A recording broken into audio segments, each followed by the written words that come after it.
Estamos aqui hoje com o professor Brandon. Brandon é empreendedor, com passagem por várias partes do Brasil e do mundo, americano de origem, empreende na área de educação, apaixonado por desenvolver pessoas que se tornem brilhantes. Sua abordagem cheia de paixão para os negócios e com a vida levou a trabalhar em projetos no Brasil, Porto Rico, em toda a Europa, Oriente Médio. É graduado em Ciências Políticas e em Espanhol, possui mestrado em Educação, professor licenciado e diretor de escola certificado nos Estados Unidos, no Catar, no Bahrein e na República Tcheca.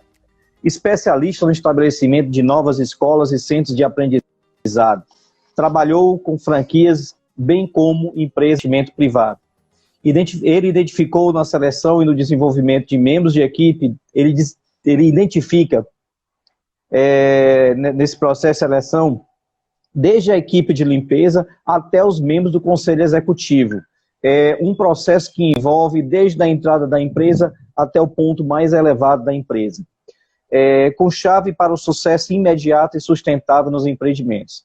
Atua no conselho executivo do International Business Bureau, desenvolvendo oportunidades de expansão internacional para empresas. Atualmente gerencia e é proprietário da Hill Castle International School, escola americana totalmente online, com sede em Praga, capital da República Tcheca, que atende estudantes em todo o mundo. Os membros de sua equipe trabalham direto de suas casas, atualmente em 14 países, ou seja, ele tem um negócio em Praga, na República Tcheca, e de lá ele tem profissionais trabalhando em outros 14 países, nos 4 continentes, oferecendo serviços de alta qualidade em educação. A entrevista ela vai se dar em inglês, logo depois o professor Brandon vai dar uma pausa para que a gente possa expressar as ideias. Ele também é falante de português. Como ele precisa lidar com várias situações, às vezes fica complicado para ele tá mudando a chave português, tcheco, inglês e outros idiomas que ele provavelmente fala. Então nós vamos procurar manter a conversa em inglês e dando pausas para que vocês possam fazer questionamentos. Claro que a gente vai traduzir o que ele vai falar em linhas gerais. E como ele ainda é um bom entendedor de português, ele vai me corrigir se eu disser alguma coisa errada, vai complementar com alguma coisa a mais. Entendido? Okay, man. So let's begin our interview. You chose to begin a business in education. So why did you choose education? Why did you choose not only to work with private education, but also to have your own business? Why?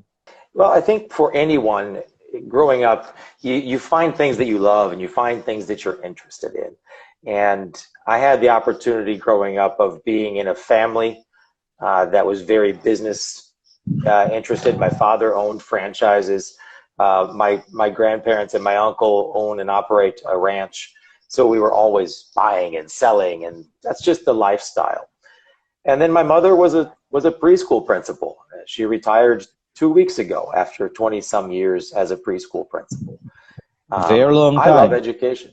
A very long time. And so for me, going into education was natural and was something I really enjoy the job. I enjoy the process. I love the kids. I like seeing the children grow and come interested. And so for me, to be able to do something I loved as a business, it kind of connected my two interests and life experiences. Deixa eu traduzir aqui antes. Então, o Brandon estava falando que não teria como ser diferente na vida dele em não iniciar um negócio que não fosse na área de educação, um empreendimento na área de educação, porque nós precisamos trabalhar com o que nós gostamos. E o Brandon, ele tem na família dele diversas pessoas ligadas à família, pai, mãe, vários membros da família estão envolvidos com a parte educacional. Recentemente, inclusive, a mãe dele se aposentou. Então, um grande segredo para qualquer negócio é você trabalhar com aquilo que você gosta, com aquilo que você praticamente não vê o tempo passar. Agora eu vou perguntar para o Brandon quais são as diferenças mais marcantes que ele encontrou entre os estudantes lá nos Estados Unidos, aqui no Brasil, no Bahrein, na República Tcheca, no Catar. What are the main differences you find about families and students from these many places that you have been to? United States, Brazil, Qatar, Bahrain?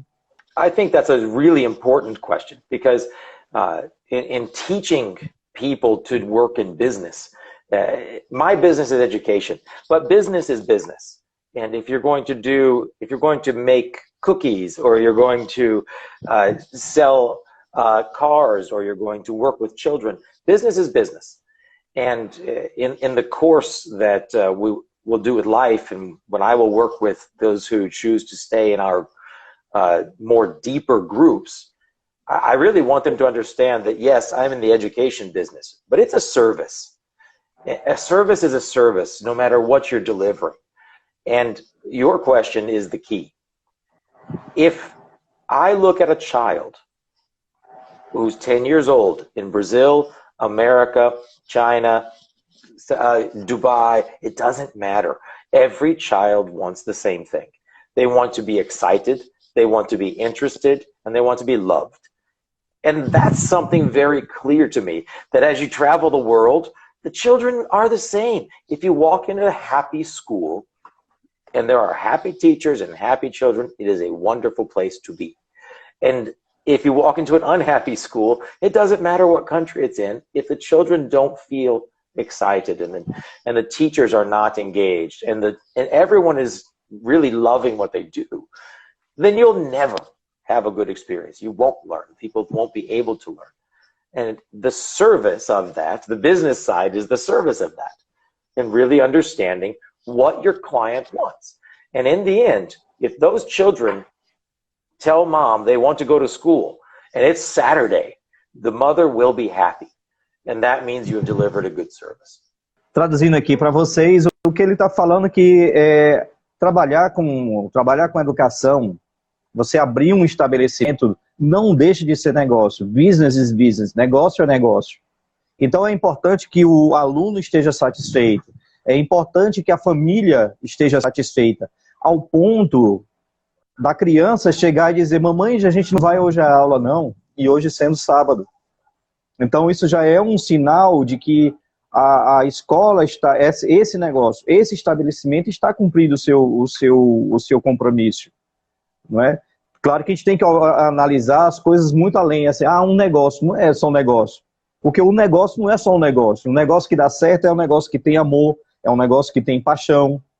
Então quando você tem uma escola onde os professores acreditam na proposta, isso é muito importante que comece desde a pessoa, desde da portaria da escola até a autoridade mais elevada da escola. Tem que haver esse espírito dentro do empreendimento. Agora a pergunta que eu vou fazer com ele é com relação à parte de recrutamento. Faz parte do currículo do Breno, essa questão do recrutamento. Como recrutar pessoas apaixonadas pelo que fazem. How do you find these people? How do you hire these people that are impassioned to what they do? What can you tell our audience? There are steps that come before you ever hire. You have to know what you're doing. And you have to be able to explain what you're doing in 15 seconds. If somebody asks, what is your business? And it takes you 4 minutes, they stopped listening to you. You never explained anything. You need to be able to explain it in 15 seconds. I teach children so that they can have the life that they want and be happy. Explaining more than that, 15 seconds. You've got 15 seconds. Because if you can't explain it in 15 seconds, no one will listen to you for 15 more. And then if you know what you're doing, then you know who you're looking for. There are some small rules. You need to hire people that are very good at what you are very bad at. Anybody who has worked with me, anybody who knows me, will agree. I am horrible at the bureaucracy. I have no interest in it. I don't like doing it. I won't do it. I should do it. But I understand. I love the ideas. I love the energy. I love the activities. I love jumping in. I hire people who are extremely good at accounting, I hire people who are extremely good at doing all of the files, and I hire people who are extremely good at making sure the government has everything they want and everything they need. I would not be good at it, and it would take me away from what I am good at, and that would hurt the business. And so knowing yourself and admitting, I could do it, but I would be bad at it, and I would hate it, then that's where you find someone to fill that space for you, and that's who you need to hire. Ok, traduzindo o que ele falou, primeiro a ideia do seu empreendimento, ela precisa ser explicada em poucas palavras. E o Breno, ele fala 15 segundos, não mais do que isso. Se você precisar explicar a ideia do seu empreendimento, levando mais tempo, provavelmente vai se tornar monótona, você não vai conseguir conquistar as pessoas. Ele, particularmente, não gosta da parte burocrática. Mas o que é que ele faz? Ele vai atrás de pessoas que gostem dessa parte burocrática.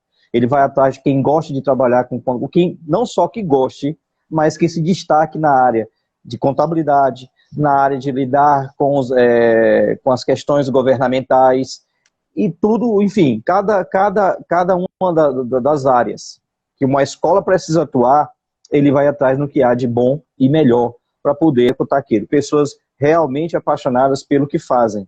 And it's okay, possible, Brian. George. It's very possible that in this process where you understand yourself, that you need to hire your boss.